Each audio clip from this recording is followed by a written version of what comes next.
Hi, and welcome back to Breakfast All Day. We did some movie reviews. We talked about The Upside and A Dog's Way Home and Bird Box. Now we've got some movie news for you, Christy, Alonzo, and Matt. And the Golden Globes were this past weekend. So many of you guys wrote on Twitter or wherever and said, please talk about the Golden Globes. So by request, let's do that. So apparently the two best movies of the year are Green Book and Bohemian Rhapsody. So we're all screwed. Good Lord. Here's the thing that I think is amazing. How is Bohemian Rhapsody not in the musical? It's and how is Green Book a comedy? I mean, the categories are the least of our problems here. But if you notice, you've heard us rant about the HFPA. It is worth noting also that the Hollywood Foreign Press did not let Roma compete in the main categories because foreign language films only compete in the foreign language category. Like Alfonso Cuarón got Best Director, but yeah. And of course nobody directed Bohemian Rhapsody according to the speeches and the backstage interviews at the with the producers and with Rami Malek. Anyway, yeah. Both of those winners have icky stuff going on with them. Yes, I know. And then since then, as if there weren't enough reasons to hate Green Book, now we find out that Tony Vallelonga tweeted about how Nick, his son. Oh, sorry, Nick not Tony Lip. Nick Vallelonga tweeted that Trump was right and that Muslims were celebrating in the streets of New Jersey when the towers fell, which is a total lie. Right. So he kind of a bummer when you have a Muslim, the biggest Muslim movie star in your movie. Yes. Right. Oops. Who also won on Golden Globe night for supporting actor. Right. So Nick Vallelonga wrote the script with Peter Farrelly, who has his own share of weirdness going on. Oh yes, he apologized for all the penis flashing. Which we'll also get. Memo to everybody: keep it in your. It was the 90s, Matt. It was the 90s. It was okay to whip your dick out back then. It was all right. Unless you are a member of. As a word. Member. Unless you have socks and are a member of Red Hot Chili Peppers, or you're Iggy Pop, keep it in your pants. Only then it's okay, right? So Nick Vallelonga. It was the 90s. We didn't know broads were people back then. Yeah, Nick Vallelonga had a Twitter feed, which he no longer has. He tweeted at Trump about the alleged Muslims celebrating in the streets, and his whole Twitter feed, I guess, was like MAGA stuff, and he followed like Ann Coulter and all the Trump cabinet members and whatever. He has since deleted his whole Twitter account. And then there's this whole thing with Peter Farrelly, stories that were reported many years ago, which are now resurfacing about how he had this running shtick with his brother Bobby. And of course, before he was a serious director, they did raunchy movies. Yes. They did Dumber and Dumber. And I said, what? The guys who made There's Something About Mary flashed their penises at people? And apparently, the bit was to get people to come and look at what was supposed to be a belt buckle was actually like his dick hanging out. And they did it to a lot of people, including Cameron Diaz, before she even signed the contract to be in the movie that made her a superstar. So, and she joked about it back then, like, oh, it's okay. But I think if she would respond now, she'd feel differently about that. So that's uncomfortable. He has apologized profusely and said, I cringe when I think about the person I was back then. He was in his 40s back then. The thing that gets me about both of these things, outside of the things happening under themselves, is have we not learned by now that being an Oscar contender is like running for president? That all this stuff comes up and everything gets looked at, and there's always going to be somebody out there, a rival studio is going to try and find whatever they can. Where is what do they call it when a candidate hires somebody to basically find all the dirt on me? It's not Oppo research, is it? Well, but it's the vetting process. Yeah, exactly. Dudes, come on, vet yourselves. So look, this is the old man on this side of the table, having worked on the web for 20-something years, and I've been saying this for years. You don't want people to see some stupid shit that you've done. It used to be when I was a kid. Used to be just make sure no one's watching, or make sure nobody's got a camera.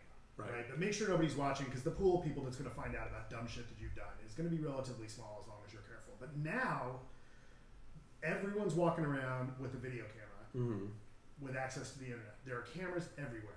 Everybody can report everything. Every citizen in the world is potentially a journalist. So if you don't want someone knowing about stupid shit you've done, don't do the stupid shit. That's really what it boils down to. It's no longer be careful about doing stupid shit. It's, you know what? let's just stop doing stupid shit entirely. Well, that was like when we'll get to more on Kevin Hart in a second, but when he was on Ellen, he talked about how people had combed through his tweets to find this stuff. It was like, no, actually, you just put, whatever his name was on like fag in the search engine, and bam, there it is. Right. You want to know why people aren't going to find anti-Muslim tweets on my timeline? Because I didn't make it. You want to know why no one's going to report me about me whipping my junk out? Because I never did it. So here's a question. Between all of this stuff with... So nominate me for an Oscar. There you go. Or I'll host the show. Yes. We'll get to that. Yeah, so should this stuff matter?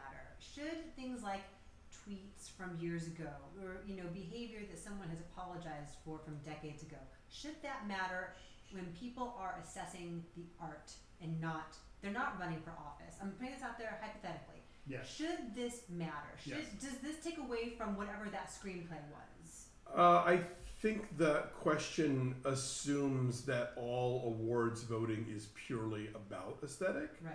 And I don't think it is. I mean, maybe I think critics groups are better about that. But when you talk about the Globes and especially the Academy Awards and the Guild Awards, it's about relationships and it's about rewards and are we friends and did you help me out and fuck that guy, like what's the I think there's always other stuff at play. Well, if we're separating that out, then okay, then I would say like should the personal behavior affect awards consideration and those kinds of decisions versus should personal behavior affect interpretation and reception of art? On the former, I would say it actually matters more because of the statement you're making, right? Like giving somebody, like at this point, like if let's say the Academy next year decides, oh, we're going to give Louis C.K. a Lifetime Achievement Award, right? To use an extreme example. Or let's say, like Grammys were like, hey, we're going to give the humanitarian award to R. Kelly, right? Like forget it, right? A statement is being made. A statement's being made. Right.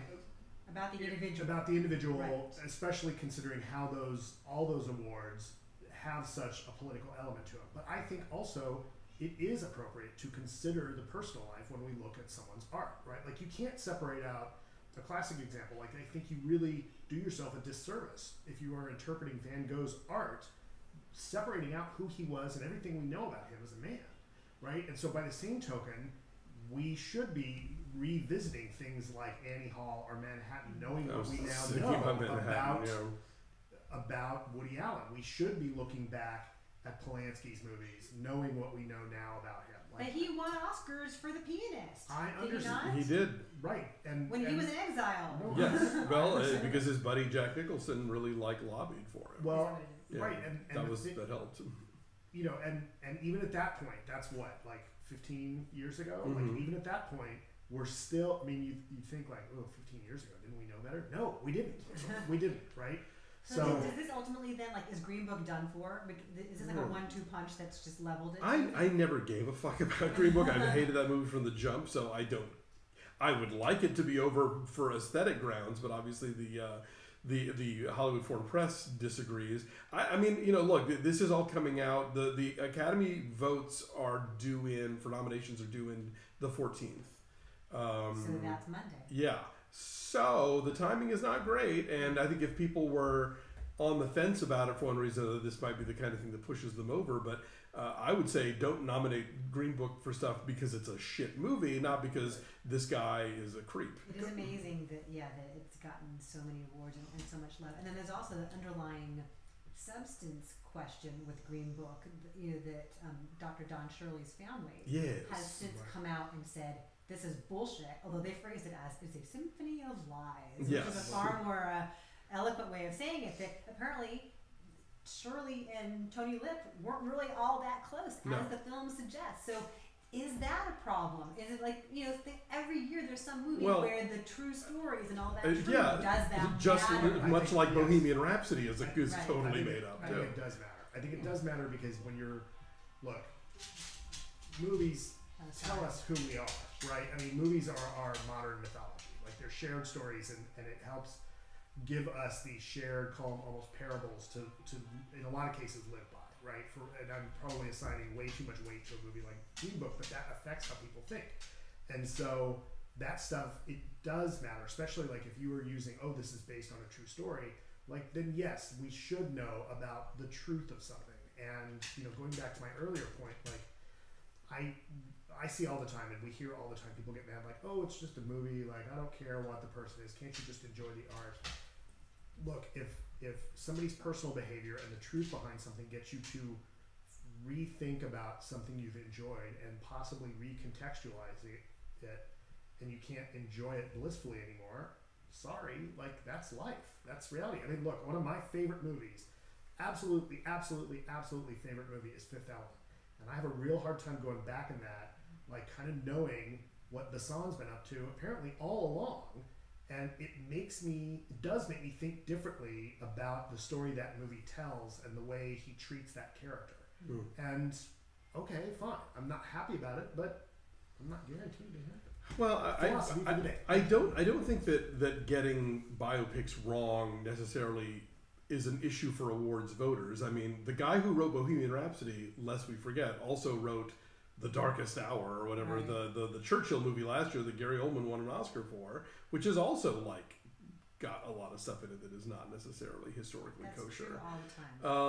Churchill was never in charge. Yeah, but they tweak things for dramatic factor. They condense characters down into one. And I'm less concerned with that than I am just like, are you telling a good story, and does it pass the smell test? I mean, like Bohemian Rhapsody, for all of its inventions, just isn't that interesting when they aren't singing. So I just find a lot of that stuff really contrived. As several people pointed out, it's basically like if Walk Hard never happened. It is so chained to the cliches of the rock star biopic.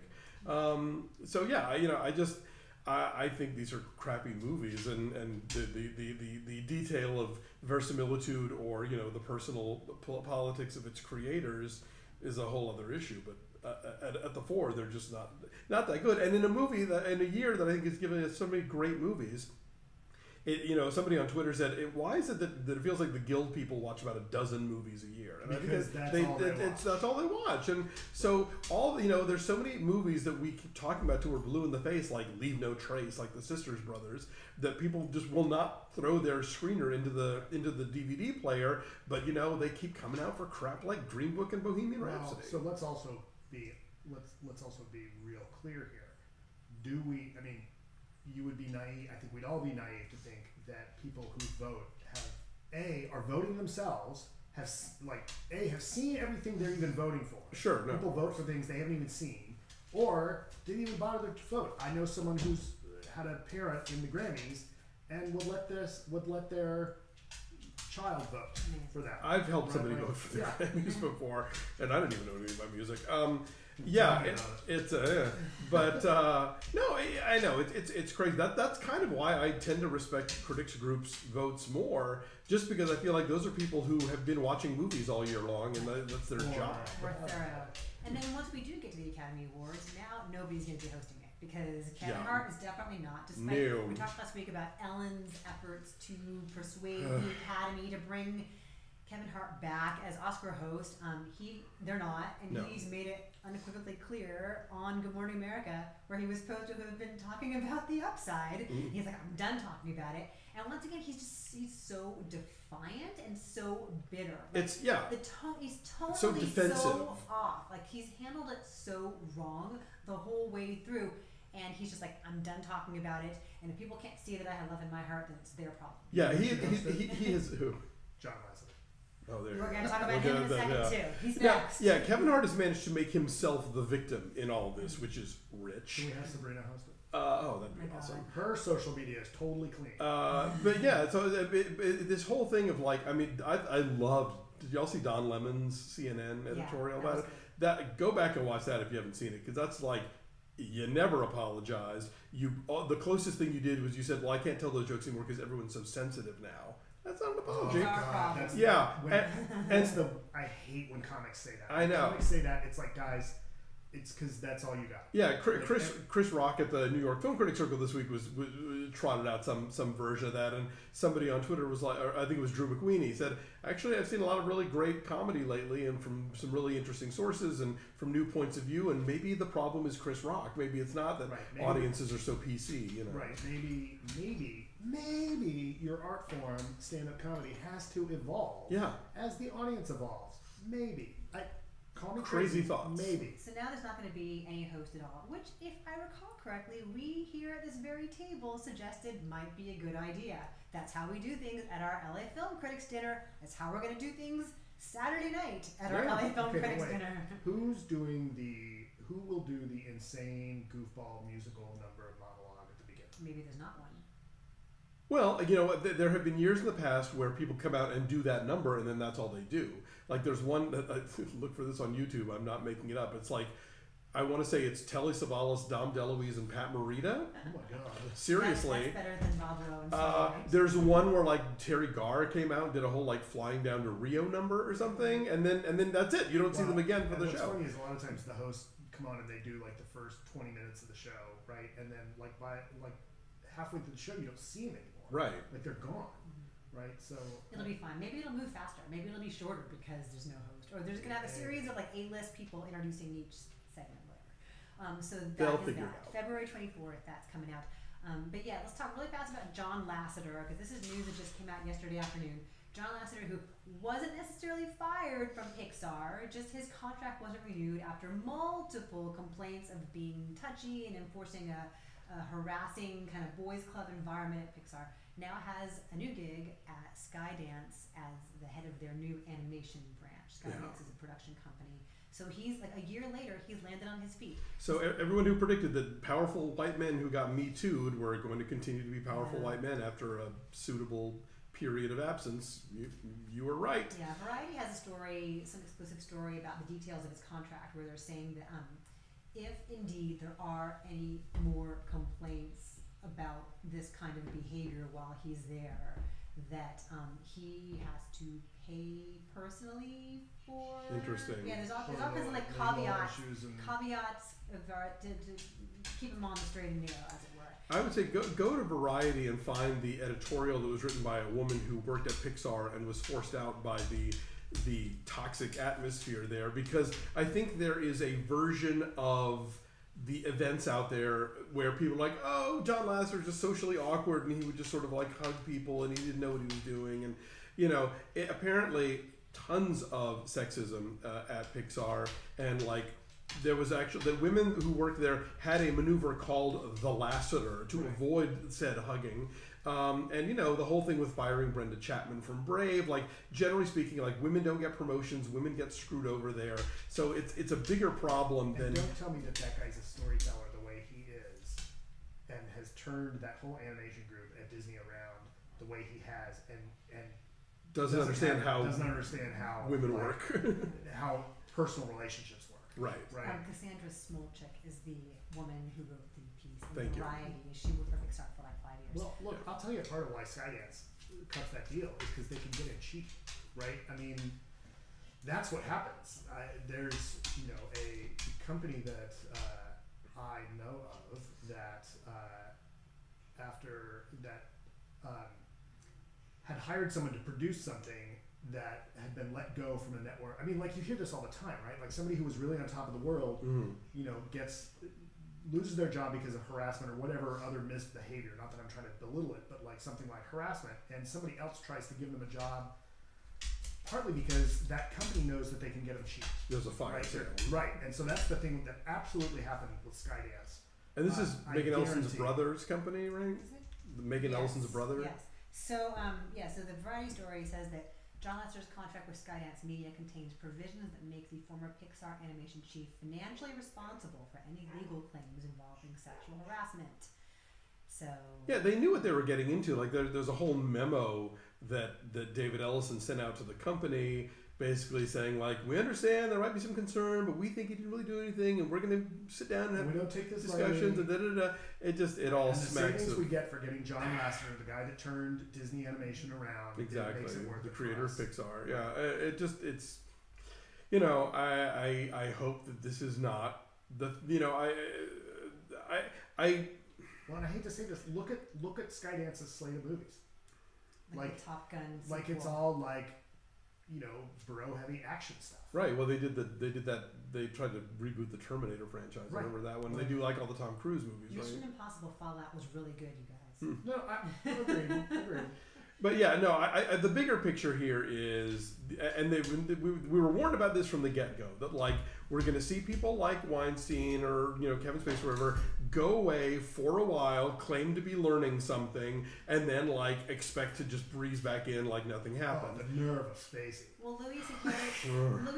is trying to do that right now. Yes. He's trying to like re-embark on his comedy tour. Right. But He's like, what are they going to do? Take away my birthday? Yes. Yes, we're going to take away your birthday, Louis C.K. Yeah, but I just it's going to be interesting to see if there are enough people with enough clout to be like, nope, sorry. And it's funny because Dave and I were talking about this. He goes, well, what does somebody have to do to get their position back to re-enter? And I said, we haven't even seen anybody try. We haven't seen anybody make the remotest sort of good faith effort to like step away, listen to the people that they've wronged, learn something, use their clout to make things better in the industry. No one's done that. They go away for a while, they have radio silence, and they come back like nothing happened, and then they're the aggrieved party. Here's the thing, like if you get to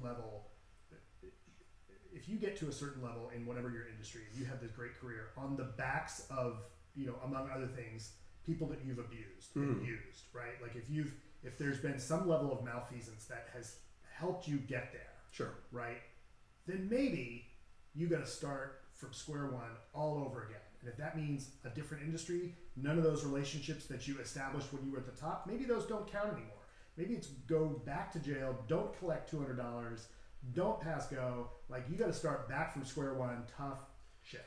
Yeah, I mean, I don't know what I don't know what the answer is. Change your name, change your face, get a new identity, start from scratch. I don't know what the answer is, and it's not up to me to say what the answer is. I think it's up to the people involved. But like let the Time's Up and Me Too people maybe sort of establish what that kind of forgiveness looks like. But again, no one's even trying. Right. We will follow all of this. Thank you so much for sticking around and listening. Next week, Glass is the biggie, I want to say. Yes. We're seeing Glass on Monday night. Yeah. Early word is not good on Glass. I like Split. I have to go back and watch Unbreakable and Split to see Glass. I just watched Unbreakable again. It holds up pretty well. Okay. That's what I hear. I've never. Yes, this is part of this M. Night Shyamalan trilogy. So that's our biggie for next week, and so we'll talk about that. All right. Thanks everybody for following us over. If you have friends who are wondering, hey, where's What the Flick? Tell them it's breakfast all day. So we're BFast all day on Twitter, Facebook, and Instagram. You can subscribe to the podcast on iTunes and Podbean and Stitcher and Google Play and all those kind of places. And you can subscribe to our videos again at YouTube. Leave us ratings. Leave us at 5 stars on Apple Podcasts. That helps a lot for people to find the show. Tweet us. Twat us. Tweet us. I never know how to Twat me. Guys, keep those tweezies coming. Anyway, thanks for being here. this is why I get to host the Oscars. Not them. Bye. Bye.